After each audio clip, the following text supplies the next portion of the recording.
अस्सलाम वालेकुम viewers, education world में आपका वेलकम है। अगर आपने हमारा चैनल सब्सक्राइब नहीं किया तो अभी सब्सक्राइब करें, बेल का आइकन दबाएं ताकि आपको हमारी नई नई वीडियोस, नए लेक्चर्स मिलते रहें। और अगर आपको आज का हमारा लेक्चर पसंद आए तो इसे लाइक करें और शेयर करें। आज का जो हमारा टॉपिक है वो है इकनॉमिक प्रॉब्लम्स पे। इकनॉमिक्स का जो सब्जेक्ट है जो हम पढ़ते हैं वो किस लिए पढ़ते हैं? डेफ़िनेटली इकनॉमिक जो हमारी प्रॉब्लम्स हैं, जो पूरे मुल्क की प्रॉब्लम है, जो एक एक फ़र्द की प्रॉब्लम है, माइक्रो एंड मैक्रो इकनॉमिक्स की प्रॉब्लम है, उस पे हम बात करेंगे आज। वो हमारे लेक्चर का आज हिस्सा है कि किन वजूहात की बिना पे हम इकनॉमिक्स पढ़ते हैं। ठीक है, इकनॉमिक्स प्रॉब्लम आजकल जब हम लाइफ में जब हम पैदा होते हैं तो हम बचपन से ही इकनॉमिक्स के बारे में जानते हैं। इकनॉमिक्स हर बच्चे की लाइफ पे अप्लाई होता है, हर फ़र्द की लाइफ पे अप्लाई होता है, एक आम इंसान की ज़िंदगी पे अप्लाई होता है। इकनॉमिक्स हम बचपन से ही सीख जाते हैं। फ़र्ज़ करें एक बच्चा है, उसको जो है उसके पेरेंट्स 10 रुपये देते हैं, 10 रुपीज़ देते हैं, कहते हैं कि 10 रुपये से तुम जाके कुछ भी टॉफ़ी या चॉकलेट्स जाके परचेज़ कर लो। तो वो बच्चा, उसके पास 10 रुपये होते हैं, वो मार्केट में जाता है और वो देखता है मार्केट में जाके कि 10 रुपये में ज़्यादा से ज़्यादा मैं क्या चीज़ें, कौन सी चॉकलेट्स या कौन सी टॉफ़ीज़ ले सकता हूँ, 10 रुपये में मुझे कितनी मिलेगी। फिर वो जब मार्केट में जाता है तो उसको एक शॉप नहीं, 2, 3, 4 शॉप्स मिलती हैं। ठीक है, वो दोनों शॉप्स में जाके, 2 शॉप्स में जाके पूछता है। एक शॉप वाला उसको 10 रुपये में जो है वो 12 टॉफ़ीज़ दे रहा होता है, चॉकलेट्स दे रहा होता है। एक शॉप वाला 10 रुपये में उसे 10 दे रहा होता है चॉकलेट्स या टॉफ़ी। तो वो किसको प्रीफ़र करेगा? वो डेफ़िनेटली इस चीज़ को प्रीफ़र करता है कि जो शॉप वाला उसे 10 रुपये में 12 टॉफ़ीज़ या चॉकलेट्स दे रहा होगा, वो उसको प्रीफ़र करेगा, वो उससे लेगा। ठीक है, तो ये हर बच्चे की लाइफ के अंदर ये इकनॉमिक्स जो है वो पाई जाती है। हम बचपन से ही इकनॉमिक्स की थ्योरी को अप्लाई करना शुरू कर देते हैं। इकनॉमिक्स हमारी डेली लाइफ पे अप्लाई हो जाती है, हर बंदे की, हर बूढ़े की, हर बच्चे की लाइफ के अंदर। ठीक है, इंडिविजुअली भी और इकनॉमिकली भी। सही है। इकनॉमिक प्रॉब्लम्स जो होती हैं, सबसे फर्स्ट जो होती हैं वो अनलिमिटेड वांट्स। हर इंसान की लाइफ में, कोई भी इंसान है, उसकी ख्वाहिशात महदूद नहीं है, लामहदूद ख्वाहिशात हैं, अनलिमिटेड वांट्स हैं। फ़र्ज़ करें एक इंसान है, उसके पास जो है वो बाइक है, मगर वो चाह रहा है कि यार बाइक को मैं चाह रहा हूँ कि बाइक तो है मेरे पास, लेकिन मैं चाह रहा हूँ कि थोड़े टाइम के बाद मैं चाहूँ कि मैं गाड़ी ले लूँ, मैं कार ले लूँ तो ज़्यादा अच्छा हो जाएगा मेरे लिए। सही है। और जैसे कि फ़र्ज़ करें अगर किसी के पास किसी के पास तो वो ही नहीं है, रेंट के घर पे लोग रहते हैं, किसी के पास हाउसेस भी नहीं है, कोई लोग रेंट के घर पे रहते हैं। तो जिनके पास हाउसेस मतलब इस तरीके से बहुत मुश्किल होता है उनके लिए हाउस वो करना, मैनेज करना, मगर फिर भी उनके पास रेंट का घर होता है, वो रेंट के घर पे रहते हैं। वो कहते हैं कि थोड़े टाइम के बाद हम पैसे जमा करेंगे, हम थोड़े से और इनकम को बढ़ाएंगे, किसी तरीके से हम इनकम को बढ़ा के या कुछ सेविंग करके हम जो है वो अपना घर बना लेंगे।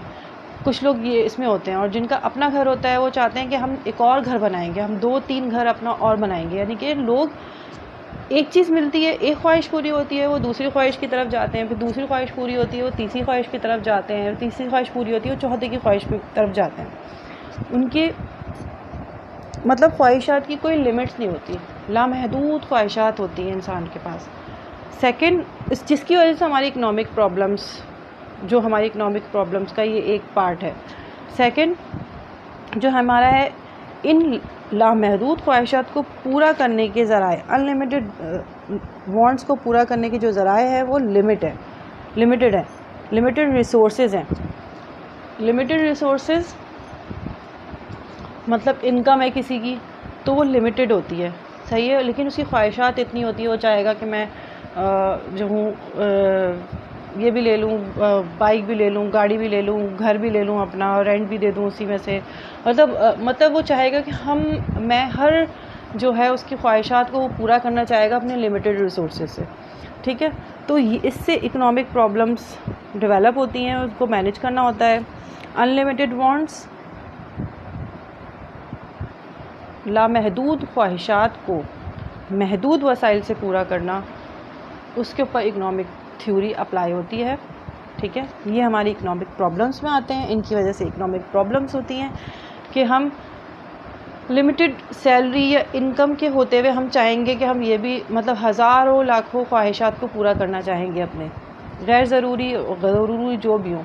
ठीक है, चॉइसेस थर्ड जो है वो इकनॉमिक प्रॉब्लम्स के पार्ट में वो है चॉइसेस। चॉइसेस मींस के अगर हमारे पास जितने पैसे हैं हम वो लेके मार्केट में जाते हैं तो हम मार्केट में जाके ये देखते हैं कि कौन सी शॉप वाला कितनी कीमत में कौन सी चीज़ दे रहा है। ठीक है, जो है वो वही चीज़ दूसरी शॉप में कम कीमत में मिल रही है या वही चीज़ दूसरी शॉप में ज़्यादा हाई कीमत में मिल रही है। तो उसके पास चॉइसेस होती हैं मार्केट में कि मैं हाई प्राइस वाली चीज़ दूँ या लो प्राइस वाली चीज़ दूँ, कि कौन सी शॉप वाला मुझे इतने पैसों में ज़्यादा चीज़ें दे रहा है, कौन सी शॉप वाला इतने पैसों में मुझे कम चीज़ें दे रहा है। तो ये चॉइसेस होती हैं इंसान के पास। जब वो मार्केट में जाता है तो वो चूज़ करता है कि वो, और फिर वो ये भी देखता है कि हमारी जो लामहदूद ख्वाहिशात हैं उसके अंदर से कौन सी अहम है, कौन सी ज़्यादा अहम है जिनको वो पूरा करे सबसे पहले, जो लिमिटेड रिसोर्सेज से पूरा करे, और कौन सी ख्वाहिशात है जो इतनी ज़्यादा अहम नहीं है जिसको वो पोस्टपोन कर दे या उसको इन फ्यूचर पूरा करे या उसको ख़त्म कर दे। ठीक है, वो चॉइसेस होती हैं लाइफ के अंदर। इंसान उन चॉइसेस के अंदर अहम ज़रूरी ख्वाहिशात को देखता है और गैर अहम।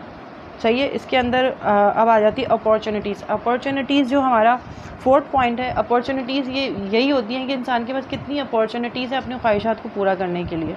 ठीक है, जब वो मार्केट में जाता है तो अपॉर्चुनिटीज़ चेक करता है कि कौन सी शॉप पे, अभी मैंने जो आपसे पहले बताया है, अपॉर्चुनिटीज़ और चॉइसेस दोनों सेम मतलब उस पर अप्लाई होती हैं कि कौन सी शॉप वाला जो है कितने शॉप वाले हैं जो कम रेट्स में कितने कम से कम कीमत में वही चीज़ उसको दे रहे हैं और कौन सी शॉप वाले ज़्यादा से ज़्यादा कीमत में दे रहे हैं।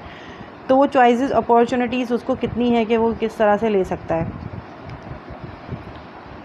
फिफ्थ जो है वो प्रोडक्शन उन लोगों के लिए आ जाता है कि जो लोगों की डिमांड्स होती हैं जिस हिसाब से, तो उन चीज़ों की प्रोडक्शन किस तरह से हो रही है। मतलब 4 फैक्टर्स ऑफ प्रोडक्शन इस पे अप्लाई होते हैं।